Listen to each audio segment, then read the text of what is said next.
Today we are going to be looking at the blender bottle.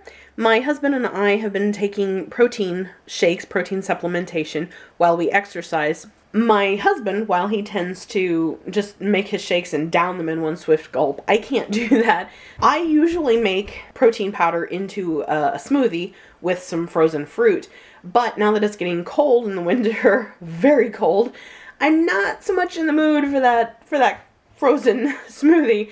So I decided to get a blender bottle so that I could make my shake, make my protein just into, just a quick drink. So I got the blender bottle because I really hate trying to put the powder in and then just stir and stir and stir and stir in a cup, and I end up making a mess because I'm kind of clumsy. So it's messy. And then I always end up with a few clumps not dissolved. So I decided to get this blender bottle the other day at Walmart, and so let's take a look and see how it works. So before we add powder, I'm going to show you this. The blender bottle has the metal whisk ball in there to do the mixing for you. All right, I've added my protein powder and water to the blender bottle, and I'm getting ready to shake it.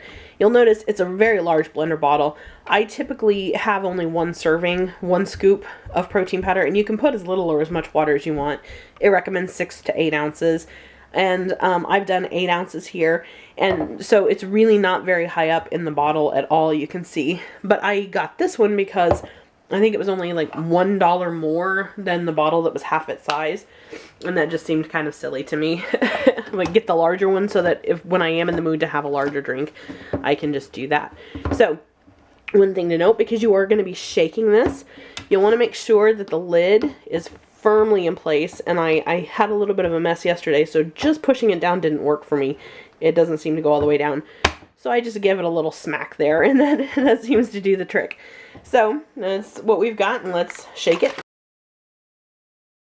And let's take off here. That was about 15 seconds of shaking. As you can see, it's actually pretty smooth. I don't see any chunks at all. So just about 15 seconds of vigorous shaking, and it's blended, an entire scoop with 8 ounces of water, which is far better than trying to stir and stir and stir in a cup and having the issues. So far, I really like this for the ease that it allows in the mixing of the protein powder.